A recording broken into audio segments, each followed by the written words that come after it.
CatSynth TV.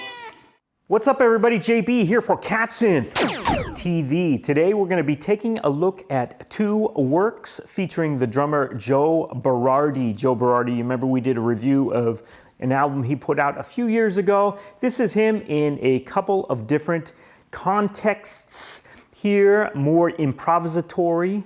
Before we get started on this, I want to ask you to please subscribe to this channel for more cultural content coming out regularly. Please consider underwriting the efforts that we have here. You see links to Patreon, Ko-Fi, merch, all that stuff right down there below. And if you like what you see here, please give this video a thumbs up, share it out, tell your friends, leave us a comment about what you enjoyed or what you'd like to see next. Okay, getting right into this. Joe Berardi, drummer, composer, musician, been around for a couple decades now, at least since the late 80s. That's when I first heard the name, seeing it on the back of, the vinyl record, whatever.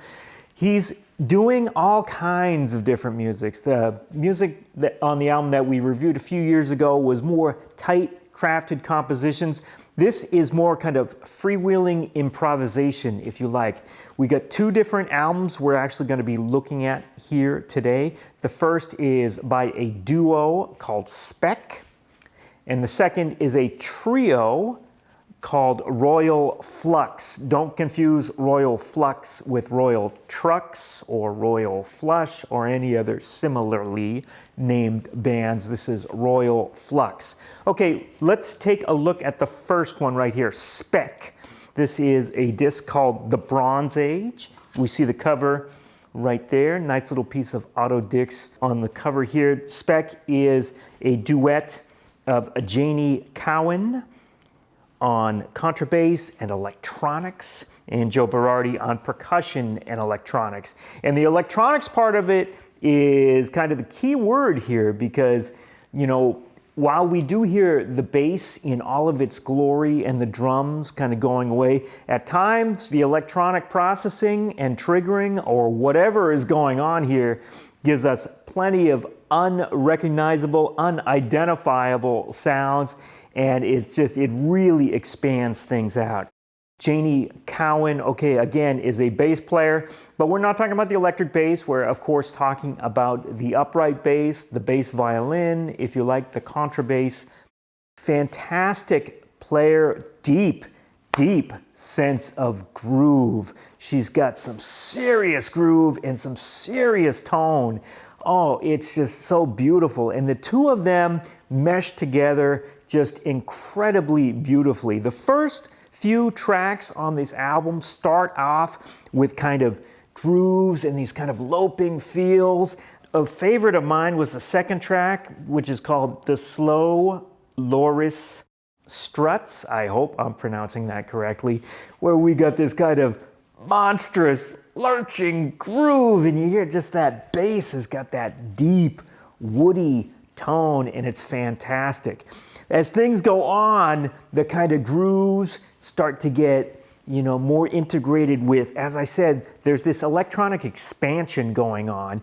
And at times when we get further and further along in this CD, I don't know what is making what sound. We got these kind of long, more kind of exploratory, bordering on ambient music sort of pieces. The favorite of mine from the later half is called Tribunal Shrine.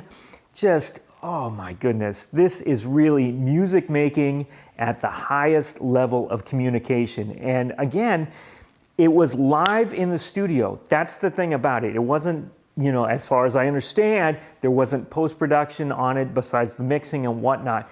This is what you hear is what you get, and the amount of sound coming out of these two people is amazing, but even more importantly, the amount of music coming out of this duet situation is just amazing. Highly recommended. Let's take a look at the second CD featuring Joe Berardi. This is by, as I said, Royal Flux. We see the cover right here. It's called Fluxuations, is the name of the album.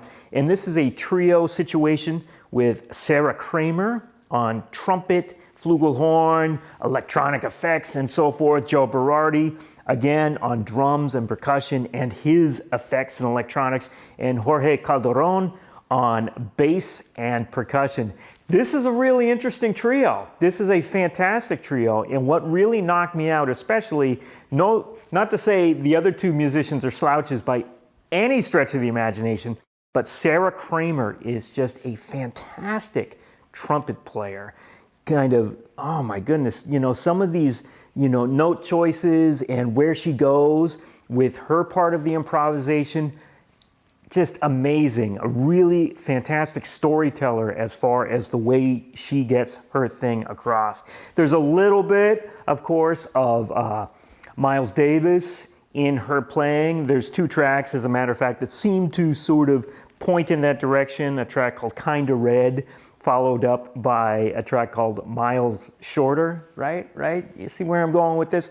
I hear, in her playing, I hear a little bit of Dave Douglas, and even Kung Fu, if you know Kung Fu and the Kung Fu Trio, some of those albums that have come out recently, I hear a little bit of that kind of thing going on there, but really she's got this fantastic individual voice, and that's what's really, for me, I really grabbed onto it on this one. Jorge Calderón on bass, fantastic bass player, let me just tell you that.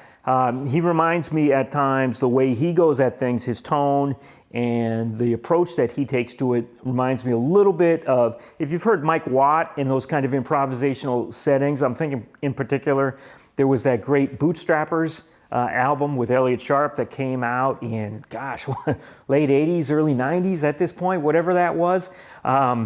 It reminds me a little bit of the bass playing on that. Like I said, especially the tone that he goes for in the electric bass. Electric bass on this one as compared to the contrabass on the earlier album we're talking about.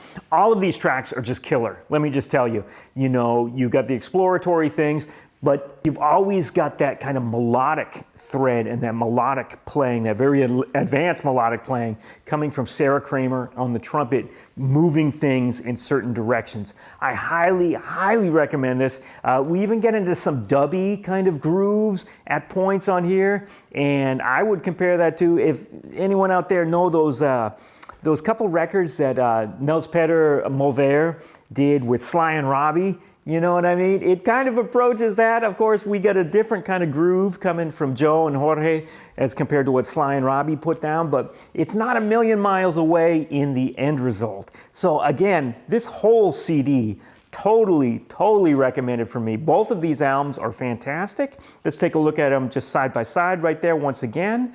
You can get these on Bandcamp, and I highly recommend that you check them out. Again, these albums are for adventurous listeners. I'm just going to put it that way.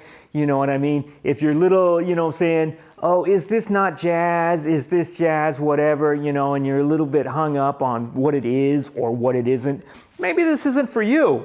But let me just tell you, for those of us who don't, go by the orthodoxy of the Wynton Marsalises of the world and so forth, you're going to get a lot out of these things, and I highly recommend you check these things out. To find out more about the music of Spek, Royal Flux, and Joe Berardi, please visit their respective websites and check out the description below this video. Thanks for watching, and please subscribe to CatSynth TV. Hey, you're watching CatSynth TV!